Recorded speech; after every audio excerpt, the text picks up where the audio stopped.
pulmón realmente es, primero, pues no tengo conflicto de intereses, y hablar de cáncer de pulmón es hablar de un problema de salud pública que representa una alta morbilidad y alta mortalidad, y es por esta razón que representa un reto para todos los centros que manejan cáncer de pulmón.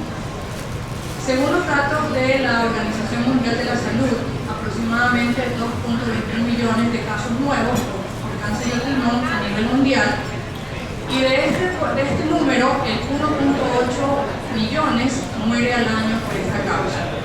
Para el año 2023, la tendencia de presentación ha venido cambiando un poco. Es decir, para el año 2020, en referencia a el Globocan, que es la máxima entidad que vigila la estadística principal con referencia a cáncer, en el Ecuador, aproximadamente en el año 2020, se habían diagnosticado para cáncer de pulmón, se encontraba en alta mortalidad en el cuarto lugar para los hombres y en el sexto lugar para las mujeres. Sin embargo, esta estadística para el año 2022, a la actualidad, el cáncer de pulmón ya en el hombre está diagnosticado en un quinto lugar y para la mujer ya no está presente. Pero ¿qué es lo que está haciendo cambiar un poco esta perspectiva en cuanto a la estadística? Seguimos viendo cáncer de pulmón, seguimos diagnosticando cáncer de pulmón, pero sin embargo la morbilidad y la mortalidad por esta causa se sigue incrementando.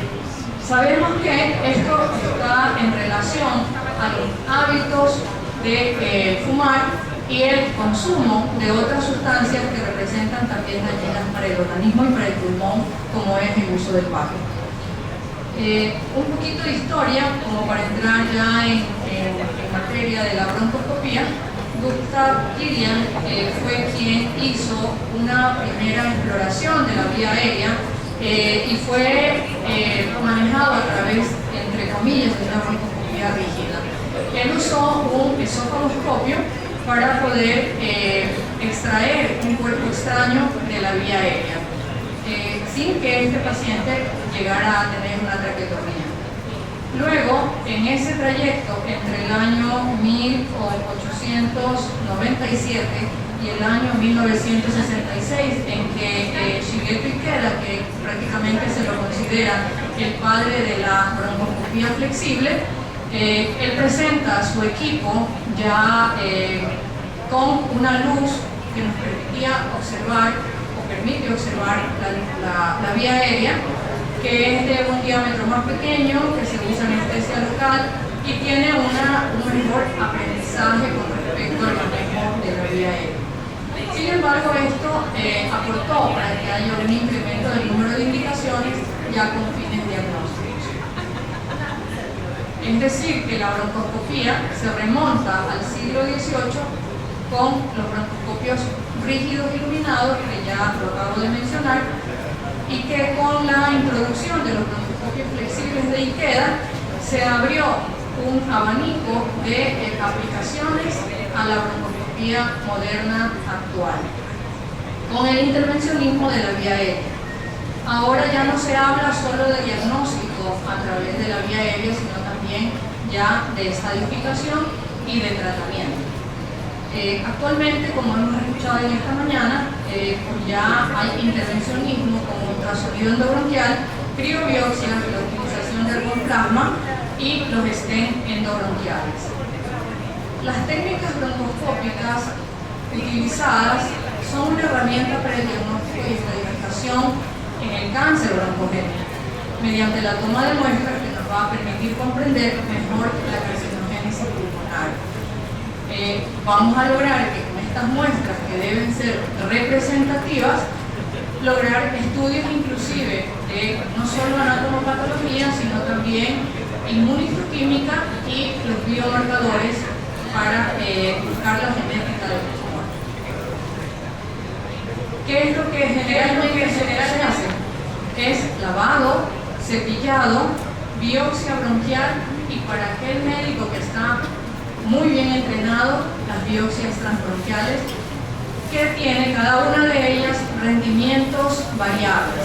Si hacemos broncoscopía con forceps, que es la broncoscopía común, este porcentaje podría llegar a ser hasta un 74% de obtener un diagnóstico positivo para malignidad. El cepillado, el 59%, el lavado, el 48%, pero este rendimiento podría incrementarse de acuerdo a la combinación de estas técnicas y podríamos tener una rentabilidad diagnóstica que podría superar el 92 al 95% de posibilidad para malignidad. Las biopsias transbronquiales, cuando se hacen con una guía fluoroscópica, puede aportar un mayor rendimiento a un 69%, sobre todo en lesiones que se encuentran en el parénquima del pulmón que no pueden ser visualizadas en una broncoscopía común, pero que tampoco podrían llegar a ser realizadas una biopsia a través de una punción aspiración con aguja o un PAF.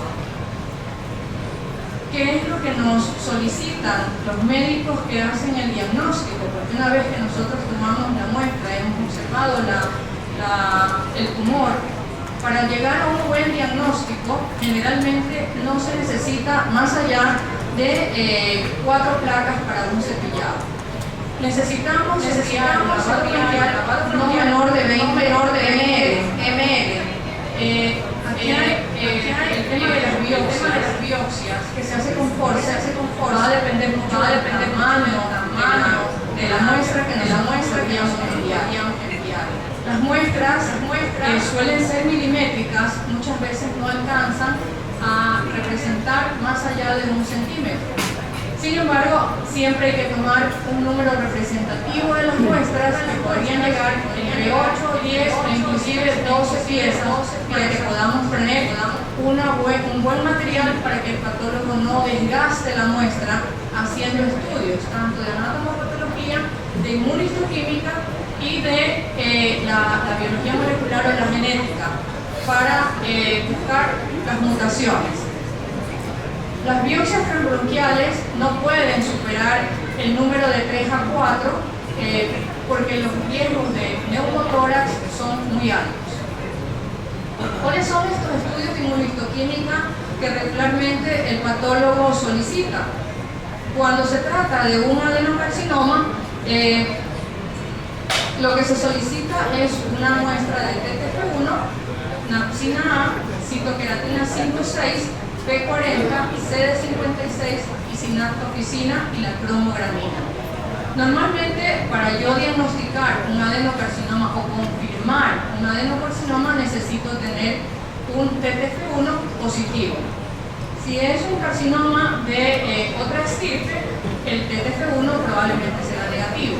Y esa es la manera, principalmente, como el anatomopatólogo nos certifica que la muestra que hemos tomado podría llegar a ser un adenocarcinoma o no. El adenocarcinoma representa el 85% de los diagnósticos de los cánceres del pulmón. Como habíamos escuchado en la mañana, hay avances en broncoscopía para diagnóstico y estadificación.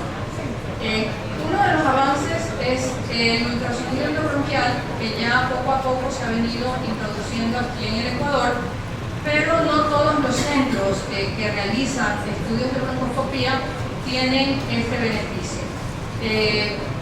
¿Qué es lo que nos aporta el ultrasonido endobronquial? Nos aporta diagnóstico para lesiones mediastinales, nos aporta diagnóstico para tumores que muchas veces no logran ser diagnosticados en el tejido bronquial visual. Entonces, tiene todas las bondades que ustedes ya conocieron en la mañana y la representación del tejido que nosotros podemos tomar mediante esta técnica que va a aportar un beneficio para el diagnóstico del paciente. Las muestras que nosotros podemos tomar a través de esta técnica son tipo filoides muy alargadas que nos va a permitir dar la muestra y nos permite una muestra un poco más representativa para que el anatomopatólogo pudiera hacer inclusive las muestras de biología molecular con mutaciones. Este es un poco lo que nosotros hemos venido revisando. Gustav Killian, que hizo su primera broncoscopía rígida, luego la primera extracción tumoral, que fue en el año 1917, luego de esto, en el año 1966, la introducción de la broncoscopía flexible, la introducción de las prótesis y estén bronquiales con las terapias fotodinámicas en el año 1985, y para el año 1990 ya empezó a hablarse acerca del ultrasonido endobronquial. Pero ¿qué es lo que tenemos en la actualidad? Ya se habla mucho de la navegación, se habla mucho de la robótica y se habla mucho de la introducción de la inteligencia artificial en los diagnósticos tumorales pulmonares y obviamente el intervencionismo. Pero ¿qué es lo que nosotros sabemos que se viene a futuro? Sabemos que si nosotros podemos diagnosticar un cáncer de pulmón, es para ayudar al paciente a mejorar la sobrevida. Antes sabíamos que diagnosticar un cáncer de pulmón le daba una sobrevida no mayor a 6 meses a los pacientes. Actualmente, con las terapias dirigidas, los blancos moleculares que ya están en el mercado, se ha observado en estudios que estos pacientes han tenido una sobrevida mayor a 5 años. Estos estudios moleculares ya vienen haciéndose desde el año 2011 y hasta la actualidad buscando precisamente el equilibrio en cuanto al diagnóstico y su genómica.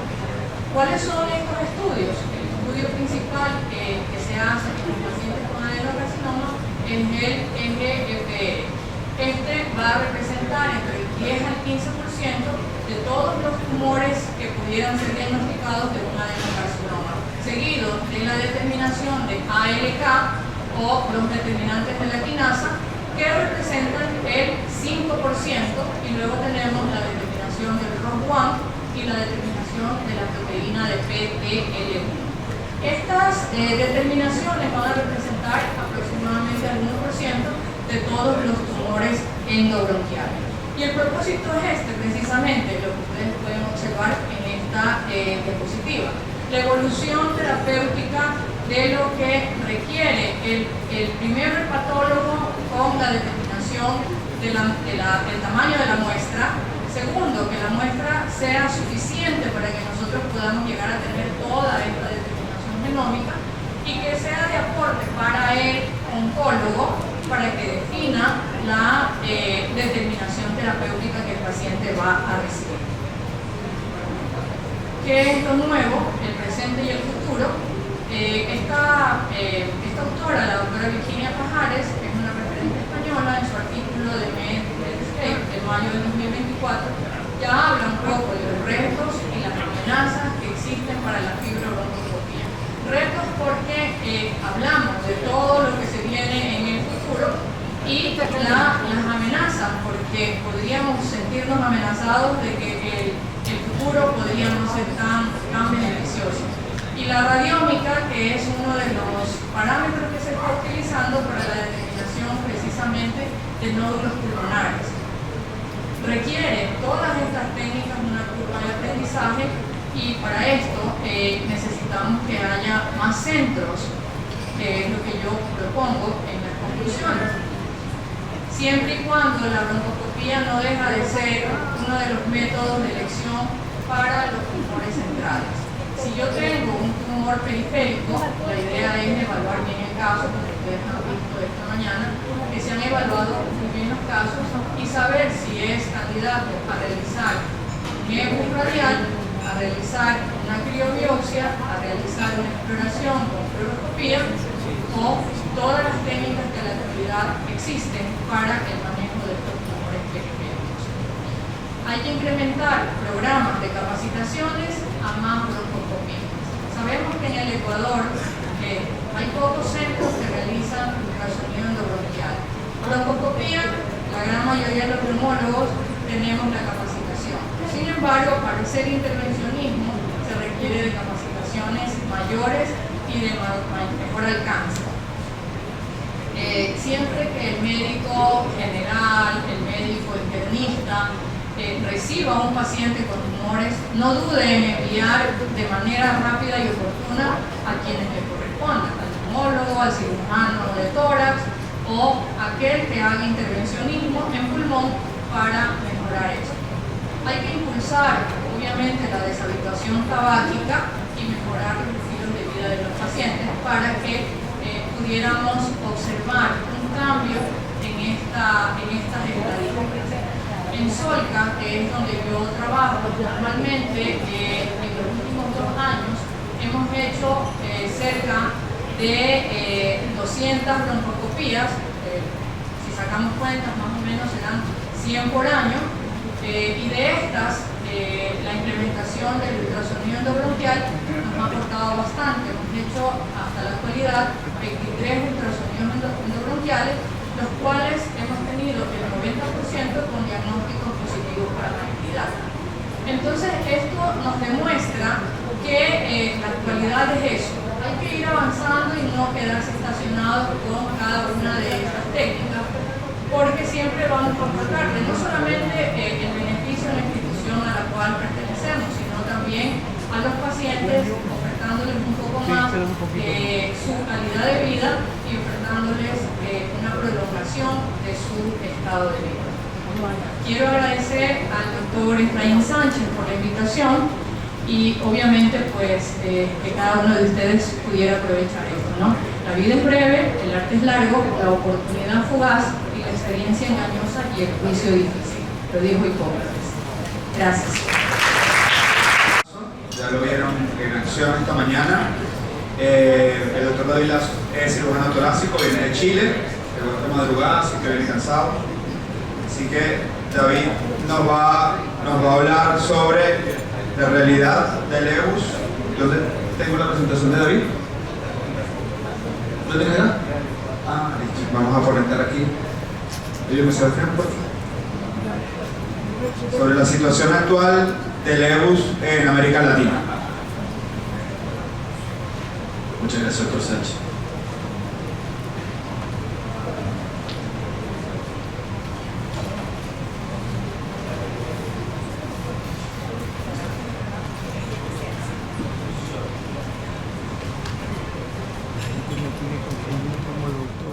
Momento tecnológico, el computador también viene cansado. Bueno, antes de partir, quiero agradecerles esta invitación. Para mí es tremendamente enriquecedor poder compartir conmigo con ustedes mi experiencia en los últimos 14 años que llevo realizando esto. Y esta diapositiva a mí es súper importante porque esta es la diapositiva que yo le presenté a la gerencia general de mi hospital hace 14 años para convencerlos de que era importante invertir en una endosonógrafa. Y en el fondo es que el acrónimo de Endoscopy Ultrasound es sin duda un nombre que resuena cada vez más en la práctica legal de la sección pulmonar como parte de su algoritmo de tapificación. Eso fue en 2011. Hoy día eso ya no es así. Hoy día esta debería ser la introducción de esta presentación y yo quiero transmitírsela, puesto que hoy en día es una necesidad. Hoy día la endosonografía bronquial es mencionada por la literatura de investigar cáncer pulmonar como parte fundamental del algoritmo de diagnóstico y tapificación. Y esto no es nuevo, esto ya tiene muchos años. Nosotros estamos al debe. Esta es una publicación del 2010. Ahí está la flechita, año 2010, del doctor Paul Dellin. Paul Dellin no sé si es actualmente todavía el presidente YALS o el past president, pero Paul Dellin ya presentó el año 2010 en su algoritmo de manejo y de estudio del cáncer pulmonar en la tapificación de mediastino al EBUS como una alternativa de manejo. Y es más, no sé si se alcanza a leer, pero en el recuadro de abajo él menciona de que deben ser tratados los pacientes de una vía mínimamente invasiva, ojalá endoscópica, con forma preferente. Hoy en día, ¿qué dicen las guías internacionales? Lo más probable es que ustedes todos sepan esto, pero las guías internacionales la mencionan ya como parte fundamental del estudio del cáncer pulmonar. Esta es la guía británica, la NICE, que dice de que debemos ofrecerle a todos los pacientes esto en el Reino Unido. Se le debe ofrecer a todos los pacientes el EBUS para la biopsia de las lesiones paratraqueales, peribronquiales, de parenquimatosa, de cáncer pulmonar. Y que cada centro de derivación o cada grupo de centro de investigación debe contar con un centro donde está disponible la tecnología. Y ellos lo que dicen, esto lo dice la guía, esta guía lo dice, si ustedes ven, desde el 2011, esto no es nuevo. La guía lo que va diciendo es que esto es mucho más aceptable que la cirugía, que la mediastinoscopía, y es mucho más, en términos económicos, rentable, puesto que disminuye el número de exámenes necesarios para poder llegar al diagnóstico y también disminuye el número de visitas al hospital. Este es el algoritmo que propone la guía británica y en este algoritmo lo que dicen es que todas las lesiones que son menores a 10 milímetros pero tienen un P sospechoso en cuanto al mediastino deben ir a EBUS y las lesiones de más de 10 milímetros todas deben ir a EBUS. Esta es la guía de la ESMO, una guía donde dice de que es mandatorio en el diagnóstico de las lesiones mediastinales ligadas al cáncer pulmonar el contar con una biopsia por EBUS. Su algoritmo es muy parecido al británico, además de las lesiones que ya les comenté, incluye todas las lesiones centrales y las lesiones que tienen más de 3 centímetros, o sea, tiene un universo bastante más amplio. ¿Qué es lo que dice en cuanto a las recomendaciones y evidencias? Dice que la endosonografía se recomienda con una evidencia 1A, que la biopsia con aguja fina, la punción con aguja fina, es el método de confirmación diagnóstica, evidencia 1A, y que la mediastinoscopía se indica cuando tenemos un EBUS que no es concordante con nuestra sospecha clínica. Última guía para no seguirlos aburriendo, la NCCN. La NCCN es un poquito más polite. La NCCN lo que nos dice es que menciona todas las formas de biopsia del mediastino, el EBUS, la mediastinoscopía, el EBUS, la biopsia macrotágica. Sin embargo, deja entrever con la sugerencia a continuación de que tenemos que partir con un EBUS siempre, ya que lo menciona como la alternativa primera y la mediastinoscopía en caso de falla de esta técnica. En su guía o principios quirúrgicos, el paciente con lesiones del mediastino menciona de que el EBUS debe ser realizado de forma primaria y debemos reservar la mediastinoscopía, ya que realizar remediastinoscopías tiene riesgo, es más difícil. Y esto es un consenso de prácticamente todas las instituciones que están ligadas al Consejo de Miembros de la SCC. Bueno, esto es lo que dice la guía clínica. Ahora, cuando nosotros queremos que la institución nos apoye con la adquisición de este equipo, tenemos que mencionar cuáles son sus beneficios. La mediastinoscopía, que es la reina de la exploración quirúrgica del mediastino, tiene sus falencias porque el alcance al que llega el tubo, este tubo metálico insertado por el cuello es limitado. Nosotros podemos acceder bastante bien a todas las lesiones peritraqueales altas y bajas y a la subcarina, pero es mucho más difícil llegar a las regiones biliares y hacer pulmón prácticamente imposible. Sin embargo, el EBUS, como se hace endobronquial, nos permite acceder a no solamente las mismas zonas donde llegamos con la mediastinoscopía, sino que además podemos llegar dentro del pulmón. Podemos biopsiar los ilios, podemos biopsiar las lesiones ganglionares que están dentro de los bronquios, podemos llegar a las lesiones que están muy probablemente en los grupos 12, que son los que ya están en las divisiones interlobares. Podemos llegar incluso, si lo hacemos un EBUS-B, que es una endosonografía, con el mismo tubo, con el mismo broncoscopio, con el endosonógrafo bronquial, podemos meterlo a través del esófago, que fue lo que hicimos hoy en la mañana, y podemos llegar incluso y observar lesiones que están en la glándula suprarrenal. Con eso se nos amplía mucho más nuestro rango de alcance. Nos aporta una visión que no solamente nos permite guiarnos, sino que nos da las características ecográficas de los ganglios. Nos permite saber si estos tienen una anatomía normal o está alterada, si tienen zona necrótica, nos permite ver su vasculatura, nos permite ver a su vez también cómo se relacionan estas estructuras con las estructuras vasculares anatómicas propias de cada paciente, y así evitar lesiones vasculares y optimizar nuestras biopsias. Con esto, ¿qué es lo que nosotros logramos? Logramos obtener un coágulo, y este coágulo, cuando es manejado de forma correcta, nos permite tener una cantidad de exámenes que es bastante interesante. Podemos ir desde biopsias rápidas con Papa Nicolau, como es el ROSE, el Rapid On-Site. Podemos tener biopsias que pueden ser manejadas para por ejemplo, histología, FISH, inmunohistoquímica, determinación de DNA. Podemos mandar este coágulo abruptivo, podemos hacer bloques celulares, citometría del flujo, podemos obtener incluso mutaciones, podemos obtener, por ejemplo, del F1, que es la lesión que se ve, en la imagen que se ve aquí en la letra D, podemos ver cómo nuestro EUS nos sirve para determinar el F1, podemos ver la citometría del flujo, determinación de mutaciones de GFR, etc. Estas son gran parte de las cosas que nos permite acceder el EUS en cuanto al cáncer pulmonar. Y nuestra realidad como Cono Sur es verdad bastante. Nuestra disponibilidad de este tipo de tecnología es muy limitada. Esta es una encuesta que hice de forma personal con mis colegas cercanos, y esta es nuestra realidad. En Chile disponemos de 11 centros, más que equipos centros, una población de casi 20 millones de habitantes. Perú tiene 3, con 34 millones de habitantes. Argentina 6 para 46, hay uno por ahí que está medio malo, son 5 centros. Bolivia no puede entrar esta tecnología, Uruguay 1, Ecuador 3 para 18 millones. Prácticamente tenemos 24 centros con esta tecnología para 135 millones de habitantes. Entonces, es poco. Las limitaciones principalmente todos sabemos cuáles son. El caso de Chile es un caso excepcional y quiero dejarlo bastante manifiesto porque estos 11 centros son 11 centros que son un poco mentirosos. De estos 11 centros hay uno que está fuera de Santiago de Chile, y de estos 11 centros 3 solamente son públicos, y estos 3 centros públicos hay 2 que tienen la mitad del tiempo los equipos malos. Entonces prácticamente nuestra realidad es muy parecida a la resto de Sudamérica, o sea, está disponible en forma desigual el EUS, y para el resto de la población no tenemos acceso. Estamos trabajando en eso, y eso es lo que yo les invito. ¿Cuál es la limitación principal de la adquisición del equipo? El costo del equipo, más que el insumo. Habitualmente cuando uno se sienta en un dice, no, las agujas son carísimas, valen $250. ¿Saben ustedes cuánto vale la prótesis de cadera? ¿Cuánto vale una válvula aórtica que se pone todos los días en todos los hospitales?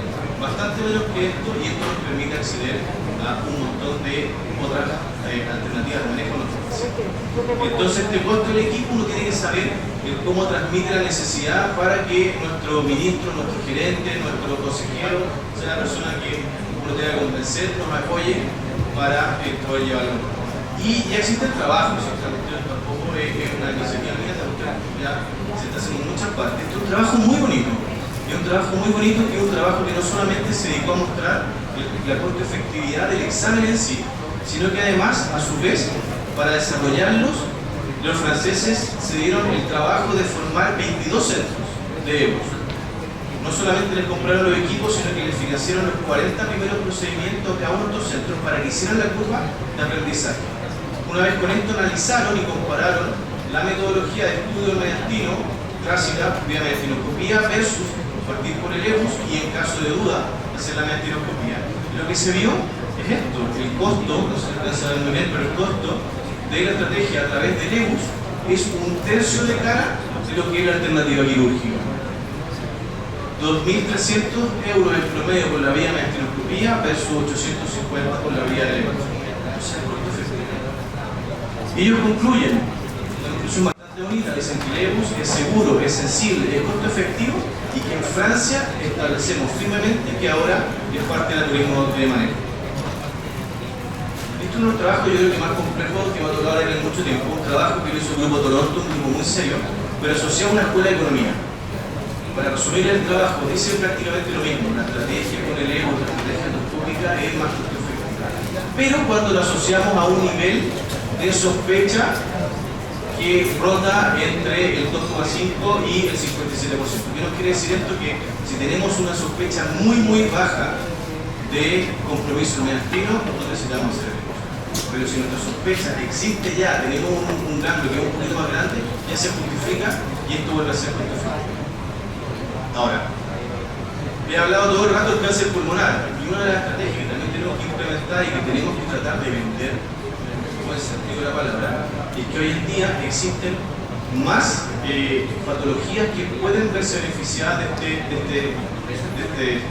Y es el crioEUS. El crioEUS que mostramos hoy en la mañana, que el doctor Monge hizo muy bien y nos demostró que es factible hacer en Latinoamérica, nos permite acceder a otras patologías que la cantidad de tejido que nos da la punción con la aguja fina muchas veces no es suficiente para satisfacer su diagnóstico. Solo el linfoma. La linfoma, una pelea que tenemos día a día con los patólogos, pero que los vamos poco a poco convenciendo, pueden ser completamente diagnosticados con el tamaño de muestra de la criobiopsia. Es una criobiopsia, sale un pedazo de ganglio casi completo. Si hay algún cirujano aquí en el laboratorio, eso es un ganglio. De repente los fragmentos que uno logra sacar con una pinza fina es un poco más chico que eso. Nos permite también el diagnóstico de sarcoma, de sarcoidosis. Nos permite también, en nuestra población, donde tenemos todavía muy prevalentemente tuberculosis, es un diagnóstico bastante certero, hacer cultivo, hacer resistencia con bastante facilidad. Y el último punto que van a decir, pero la secuenciación genética está tan lejos, es la puerta de entrada para invitar a la industria a participar de nuestros proyectos. ¿Por qué? Porque hoy en día la gran mayoría de los estudios, como lo mostró la doctora Rivera anteriormente, va en pos de alteraciones moleculares que necesitan más cantidad de tejido para su determinación. Entonces, es una puerta en la cual nosotros también podemos ser partícipes a la gente de la industria para poder nosotros contar con esta tecnología. Esto es fundamental, el equipo, el patólogo, ahí está el doctor Matabal al lado mío, lamentable, tenemos un poquito de desfase, estamos haciendo un crioemus. Como ya lo mostró el doctor Moji en la mañana, se inserta la criobiopsia dentro de la criosonda, dentro del mismo orificio donde recientemente funcionamos con la aguja, donde normalmente funcionamos, realizamos un tirón y esto es lo que obtenemos. Lo que obtenemos es, a mano derecha, es el coágulo y esto que, perdón, yo veo 16 colores, eso es morado a mí, o sea, se violeta, se tiene otro color, pero esta cosa que está aquí al centro, bueno, no se ve mi flecha, pero lo que está al centro violeta es el tejido que tiene que analizar el patólogo en un coágulo de EUS versus el que tenemos a mano derecha, que es el que obtenemos con el crioemus. Entonces, es significativamente mejor, es significativamente más, no más certero, pero nos da más tejido. Y hoy en día, más tejido es más información y con eso tenemos un beneficio. Bueno, esta técnica la desarrollaron los chinos hace un rato y gracias a los doctores Pérez Payaré y Elisa Plota esto explotó. Explotó en el mundo, ellos lo han, ¿cómo se llama esto? Lo han enseñado, lo han masificado y este es el trabajo de los primeros 50 casos que ellos han publicado. Y lo que demuestran ellos es que en cuanto a cáncer pulmonar no hay mucha diferencia en cuanto al resultado que uno obtiene con la criobiopsia versus la punción común y corriente. Sin embargo, en cuanto al diagnóstico de otras patologías, como por ejemplo linfomas, condiciones benignas, le da el salto y ya no tenemos sensibilidad y especificidades del orden de los 60-70%, sino que llegamos al 90%. Lo que vemos ahí es que tenemos un 90%, 96% de sensibilidad y especificidad 100%. O sea, estamos haciendo nuestro examen más eficiente y eso es un aporte para todos. No solamente son estos dos, sino que también el grupo italiano del Dr. Moretti, muy conocido por todo el mundo, ligado a las intersticiales, también tiene un estudio al respecto. Lo que muestra es esto. Lo que muestra es que permite el diagnóstico de patologías medias clínicas raras, amartoma, mesotelioma, sarcoma arteriopulmonar, carcinoide, enfermedad de Castleman. A mí personalmente nunca me ha tocado poder hacer un diagnóstico con Castleman, una punción con una aguja fina. Sin embargo, esto sí lo permite. Entonces, tenemos cómo nosotros poder hacer nuestro examen más eficiente y así aumentar esta costo-efectividad que es lo que tenemos que transmitir para poder tener más acceso a ella. Tecnología, la tecnología siempre va a la mano de la humana. Un equipo cohesionado con una enfermera o un tecnólogo o alguien que se dedique al cuidado, que muera, que viva, que llore, que sufra con el equipo. Los equipos se silentan fácilmente y todos lo sabemos, de repente se nos echa a perder, pero nosotros mismos pinchamos con el trabajo y perdemos el equipo 4, 6, 8 meses. La idea es que el equipo tiene que ser bastante cohesionado. La enfermera a cargo, el tecnólogo tiene que morir junto con nosotros y es parte fundamental y clave del éxito de un programa. Y lo mismo, el anestesiólogo y el patólogo son también piezas fundamentales. Uno cuando inicia su curva y lo hace al principio con anestesio local o sea, su inconsciente se da cuenta que el procedimiento se demora 1 hora y media y cuando uno es asistido por anestesista puede hacerlo en la mitad del tiempo, en media hora. Esto no solamente es mejor para nosotros, sino también mejor para el paciente. El paciente sufre menos, el paciente tiene un operatorio mucho mejor. Para terminar, para dejar de aburrirlos, EUS es una herramienta segura, sensible, específica y costo efectiva para el taller general clínico y está recomendada por todas las guías internacionales. Esto no es un invento. la sinergia de la criobiopsia con el EU aparece para mejorar nuestro rendimiento en patologías donde la biopsia por aguja fina no lo es. Y los países sudamericanos debemos contar con ella para ser más eficientes en nuestro manejo de cáncer pulmonar y otras patologías. Muchas gracias.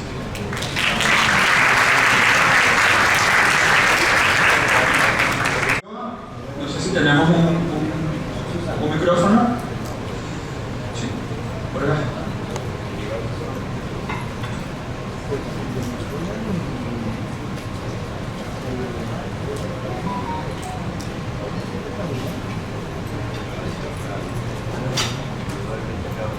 Buenas tardes. Ante todo, felicitar al doctor Efraín, a Tania y al colega de Chile por su charla muy académica y con números y comentarios de la resistencia que tiene su país. Actualmente, yo le mandé a Efraín un documento sobre una nena que hacía vapeo y hace creo que un mes la EDS publicó un documento donde hacía manifiesto y denunciaba al mundo que la Philip Morris cambia el logotipo de fundación con la lucha contra el cáncer y el nombre lo cambia con el aval de la OMS. Todos sabemos, y está documentado en el mundo, y lo hago en voz políticamente porque tenemos muchos médicos que pueden ser los soldados contra el cáncer, en caso pulmonar o exposición de tabaco. En nuestro país hay los impuestos, hay las leyes, la ley macro, la lucha antitabáquica. Tania trabaja en un hospital de Solca, mi colega de Chile, a lo mejor igual. La idea es, y la pregunta es más epidemiológica. En vuestro hospital, en vuestro país y a los médicos que trabajan acá, estamos haciendo una presión, si no lo hacemos, lo podemos hacer desde ahora, para que la autoridad del turno luche contra el tabaco, no es que se evidencie, sino el tabaco que va por debajo, o sea, el contrabando, porque sabemos que la Philip Morris está financiando la tabacalera china.